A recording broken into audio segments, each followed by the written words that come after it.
Hey everyone, Marsh from Consequence here. I'm gonna go over Forgotten Experiments in the current raid. So, this is a hard boss. Pull counts can range from 10 to 100. And it's all about timings, and the timings can change on farm, and it's extremely frustrating. So, let's wrap our head around this, and I'll try to explain it as well as I can. This boss, admittedly, has made me frustrated with the timings changing. But we're going to go over it and develop strategies that I've learned over weeks and weeks and weeks on how to deal with it.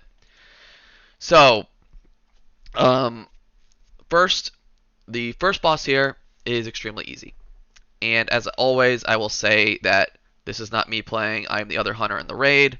I am not in right now. 21st Manning. Sometimes I play depending on the fight. Anyway, so we have these three markers here. And this is an SLG style mechanic. He's going to jump to you, give you a bleed. So we just have the players run each marker. No need to assign. It's really easy to figure out. Like, just split up. It is important to get into a triangle. Because then you don't cleave the bleed and put someone with two bleeds. He also has a roar. And he has a frontal cone. Now, the way this boss works is when he hits 50%, the next boss will spawn. The one thing with this bleed to consider is you want classes. This is the first fight that class really matters. So 2 master spells is, I don't want to say required, but it's borderline required. You're going to be wasting a lot of pulls if you're doing 1 master spell. 0 master spells, I don't even know if there's a public log that's done that yet. I know a few have done 1. So master spell, absolutely critical. And the other thing that's extremely important is bleed clears. So evokers and paladins coming in for the bleed clears.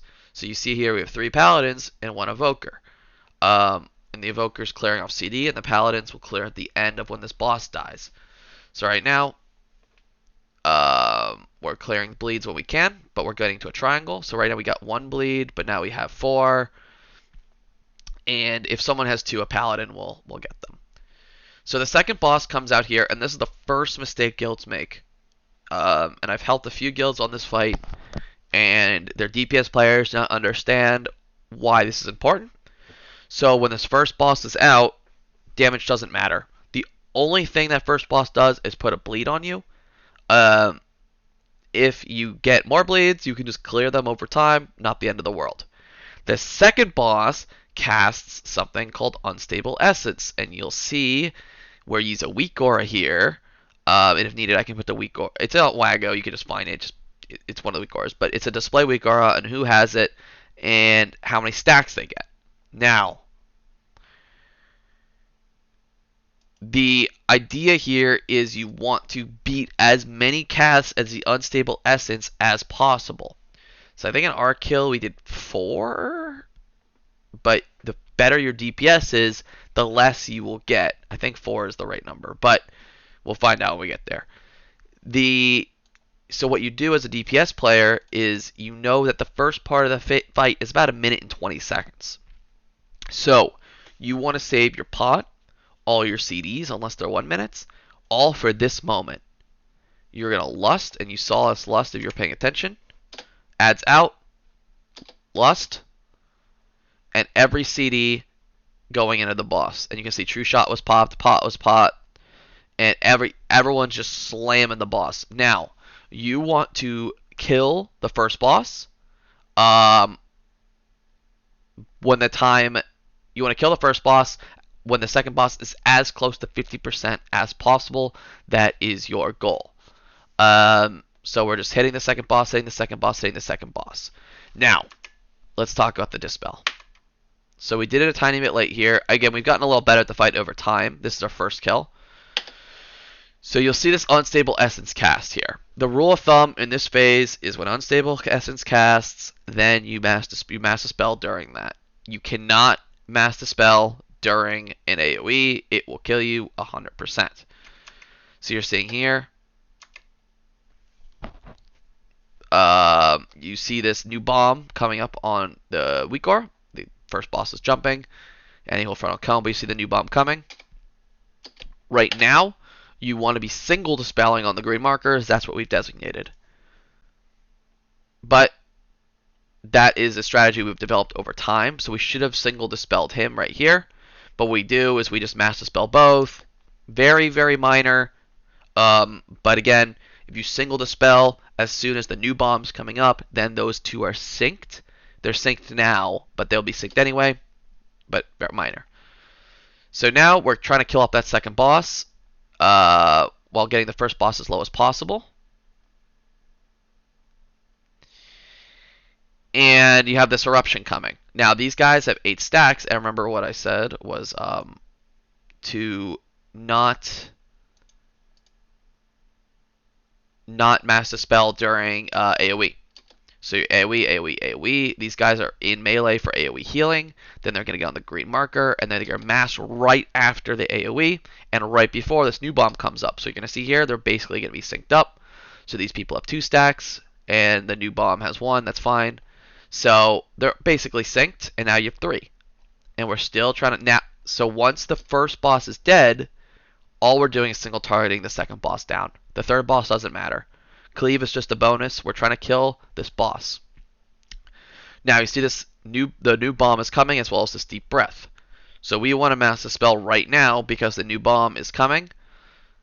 So they're going to group up, mass dispel.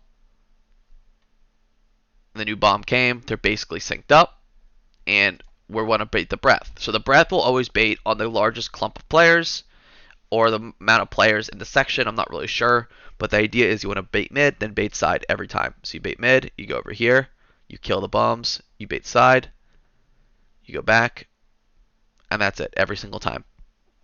So you have eruption coming. And now these targets, because you can't mass dispel because eruption's out, they need to be healed. One thing to note is that this will always jump to the closest player, so you technically can bait it on players. But as long as these players are close to the melee, they should be fine. They might want to consider popping a personal here, just because they're taking so much extra damage. Eruption's done casting, mass dispel, done. So now we can talk about the. So what bomb was that? So we actually did beat the 5th bomb.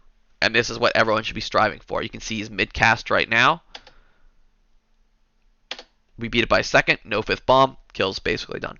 Unless you just, in the last phase, you have sailed from here. If you get the 5th bomb, it's doable. A lot of guilds have done it. It means your DPS is low. It means probably DPS aren't saving their CDs. We are very low eye level. This is a week 1 kill. But you know, if you get the 5th bomb, still doable. Just stay consistent with the times. So now the main thing about this phase is you have these orbs coming in that you need to knock out. Every time you knock it, you get a debuff. So you can't have the same players knocking them out. The orb hits, it'll give the boss a giant shield. It's still killable, but it's a pain. And now we're just going to do the same thing. However, there's not a new bomb there's not a new bomb in the bigwigs to tell you, like, give you an indicator on when you should dispel, so you're basically doing it off the deep breath. So our idea is do it before deep breath, about 10 seconds give or take, you see here. And now deep breath comes, we bait mid, we move over, we finish off these, and we move back. And we'll talk about the tank stuff in a second, because it's actually kind of rough, but alright, the boss is back. These guys are already at 12 stacks. We're probably looking to mass dispel again. Yep, we mass dispel again right after the deep breath, because by the time the deep breath happens, you'll be at like 10 stacks. But again, you don't have a new bomb coming. You don't have AoE damage coming. So you have a lot more flexibility to deal with the mass dispel. So we just do it like before and after the deep breath. Don't overthink it. New targets are hit, all 4 of them. Again, if you have 5 of these out, you have the extra target taking a lot of damage. Still doable. You can see they're hitting the orbs out. Now, there's not a deep breath for a while here, so again, we're not overthinking. We're probably going to be looking to mass dispel soon. These targets are starting to get absolutely trucked. But again, about 10 seconds before, you know, we mass dispel. We deal with it. And we're going to bait deep breath in mid here. Hopefully, enough range will stand here to bait mid. Yep, and then we're going to move to the side. we're going to move back, and you can see stacks are getting high. We'll probably look this spell here. This paladin's got to move out. Okay, so we're going to mass. Yep, and that's it. I don't know if we get an orb hit on our kill, but it'll just give the boss like a 20 or 25% shield, and you just have to do the phase longer. But this repeats over and over and over and over. So really, your success in P2 leads to P3, because we had 5 stacks. This would be significantly harder. So let's talk about the tank stuff. So the tanks have a hard job. Basically, they get a stack on them from, I believe, getting autoed, and they can clear the stack if they touch each other. It's up to your tanks to distinguish when it's safe and not safe to do that. When they touch each other, it gives the whole raid a dot. In fact, you can see the lingering effect of it here. If they touch each other multiple times, the dot will stack. 2 stack, 3 stack, 4 stack. That's just going to cause a wipe. Like straight up, if your tanks just keep touching each other, they cause a wipe. You can see here, the tanks are marked. So they're working away from each other and trying to clear without, when there isn't like AoE damage going on or high damage going on, to make the raid healthier. Now, I advise that your tanks look at when other tanks are clearing for their tank cop and how many stacks their tank cop can hold. That is a question I cannot answer for you. Another thing to note is when the bosses jump down, if a player is standing on there, there's a chance the boss will auto you, give the player a stack, and now the player can be causing a ramping stack on the raid. So do not stand where the bosses jump down, which is in like the back left corner. Also, obviously, the tanks need to taunt instantly. But that is the tank mechanic. It's really up to your tanks to kind of distinguish, but hopefully you're aware of it now. So when you feel like you're taking a lot of damage, it's most likely because your tanks moved on each other, and it's extremely hard. It's a pretty hard tank fight, I'd say. So it's just something to watch out for. Other than that, as I said at the beginning of the video, comp kind of matters. Bleed clears and master spell, 2 of them, extremely good. Borderline critical or borderline mandatory.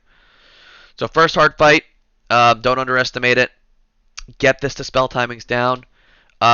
Last thing I'll leave you on a note is your timers can slightly change depending on when you push the boss, how fast you push the boss. Like let's say you push the second boss to 50% really quickly, then all of a sudden you have deep breath happening when you weren't dispelling last time.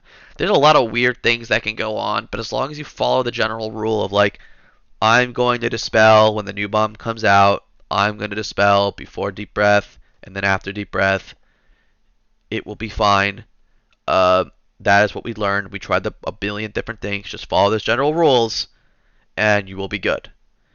Other than that, good luck. It's a real boss.